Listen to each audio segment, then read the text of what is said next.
Any attempt to arrest Vladimir Putin when he visits South Africa would be a declaration of war against Russia, the country's president says. Cyril Ramaphosa made the warning with weeks to go before an international meeting happens in Johannesburg, to which the Russian president is invited. But if Mr. Putin leaves Russian soil, he will be subject to an International Criminal Court (ICC) arrest warrant. South Africa is an ICC signatory and should therefore help in his arrest. Yet it has refused to honor that obligation in the past, allowing safe passage in 2015 to Sudan's then President Omar al-Bashir, who was wanted for war crimes against his own people. Mr. Putin has been invited to South Africa in August, when the country hosts a summit for members of the BRICS countries, an acronym for Brazil, Russia, India, China, and South Africa.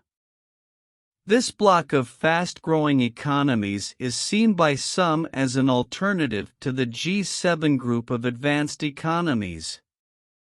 South Africa's biggest opposition party, Democratic Alliance, has gone to court to try to force the authorities to carry out an arrest on Mr. Putin should he set foot in the country. Court documents reveal that President Ramaphosa is firmly against any such move, stating that national security is at stake. South Africa has obvious problems with executing a request to arrest and surrender President Putin, he said in an affidavit.